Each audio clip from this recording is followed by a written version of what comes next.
On ne peut pas tenir dans une histoire comme l'Amazonie que je suis en train de faire pendant 7-8 ans si je n'aime pas l'Amazonie.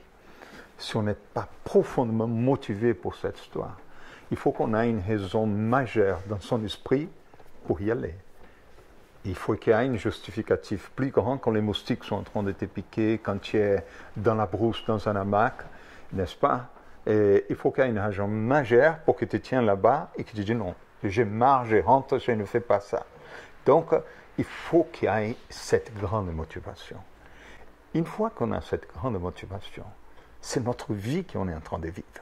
C'est des moments de force qui justifient qu'on soit là-bas, n'est-ce pas? La photographie, elle se fait dans un coupure représentatif. C'est un des 150e de seconde, un 500 de seconde.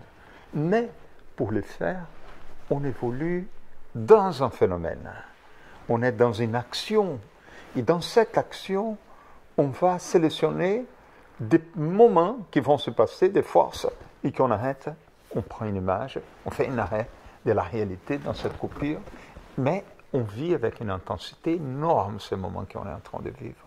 À tel point, n'est-ce pas, que quand on finit une session de photographie, on est profondément fatigué, parce qu'on a vécu des dédains vraiment en faisant une attention incroyable, en participant, et on vit de façon qu'on devient partie de cette action, qui en réalité ça devient la manière de vivre, c'est ta façon de vivre aussi, et qui t'intègre à la façon de vivre des autres personnes ou des autres réalités qu'on est en train de photographier, on devient partie de tout ça. Et donc, au moment qu'on a une image, elle représente tout ça, cet état d'esprit, ces émotions, ce qu'on a vu, ce que la nature nous a donné ou que les gens qui ont photographié nous ont donné à ce moment. Elle représente tout ce que j'ai étudié, tout ce qu'on a vécu ensemble, d'où on est venu, mes parents, n'est-ce pas, toute notre expérience, tout ce que j'amène dans moi comme mon héritage. À ce moment, elle est matérialisée dans cette fraction de seconde. Et donc, c'est ça la photographie, c'est ça l'image, c'est ça qu'elle représente.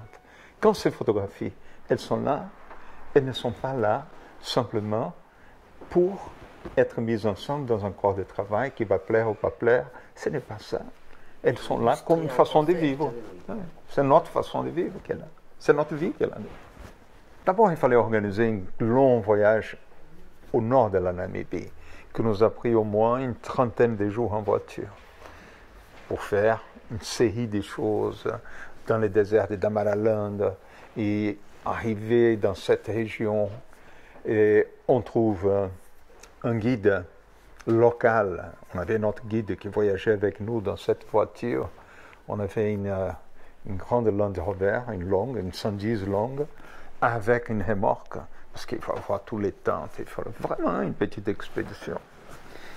Et on trouve les guides locaux qui disent, il y en a un léopard qui boit ici. Ce n'est pas toutes les nuits qu'il vient, mais il viendra. S'il ne vient pas aujourd'hui, il vient demain, on attend une journée, il n'a pas venu, deuxième, troisième journée, il apparaît. Il était là, moi j'étais préparé, n'est-ce pas? Il avait une torche, de ces torches qu'on voit les animaux pendant la nuit, n'est-ce pas? Qu'on fait des expéditions nocturnes pour regarder les animaux. Il allume la torche. Je fais une photo, il s'en va. Et donc c'était une photo, elle était bonne ou pas bonne, c'est fini. Ça, c'était une époque que je travaillais encore avec les films, que j'avais aucune idée si j'avais l'image ou pas. Parce qu'aujourd'hui, en travaillant avec les digitales, on peut regarder l'image tout de suite à l'arrière de l'appareil. Mais avec les films, oh, pas du tout. Tu faisais une image, fini. Et 2 mois après que j'allais la voir, j'avais même oublié cette photo.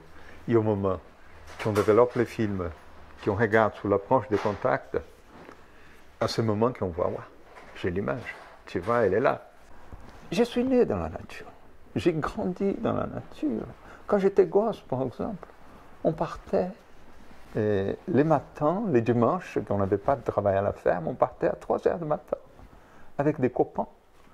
Et on allait, c'est pas 10, 15 kilomètres à pied dans d'autres fermes, dans la ferme de mes parents. On passait dans une ferme ou dans une autre. Et on allait, on revenait, on faisait des voyages, des promenades dans la nature. Et donc, si on regarde bien mes images photographiques, sur cette table, celles qui sont là, il n'y a pas une seule image urbaine. Elles sont presque toutes mes images. Elles sont des images liées à la nature, liées à la planète. Parce qu'en réalité, c'est de là que je suis venu. Bien sûr que j'ai des photographies urbaines, des photographies d'histoire urbaine, mais la grande majorité, ce n'est pas. Et donc, cette liaison avec la nature, c'est une chose qui, pour moi, c'était très important. À la fin, pour Lélia aussi. On parle de la façon qu'on mange dans ce pays. On parle de beaucoup de traditions ici qui ne sont pas simplement des traditions d'odorat, pas du tout. C'est une tradition d'une grande histoire d'un pays, n'est-ce pas? Comme tu viens de dire, pour produire des champagnes, c'est combien de centaines d'années, combien de milliardaires de travailleurs pour bien produire ces raisins. Quelles raisins? De quelle inclinaison? N'est-ce pas? Dans quelle solarisation?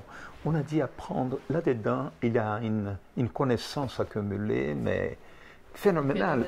Et quand tu goûtes une tasse d'une champagne comme celle-là, tu es en train de goûter l'histoire de ce pays. C'est ça que c'est pour nous, c'est ce pouvoir qu'on vous a rencontré. Et la passion de ton père, qui parle, qui fait 17 familles, combien d'années cette famille d'Étanger, n'est-ce pas, est dans ce terroir, dans cette région, et qui, écoute, c'est une accumulation, n'est-ce pas, de sagesse qui finit dans une tasse, et d'une tasse qui te donne, quand tu bois, elle a beaucoup plus que simplement les goûts que tu as.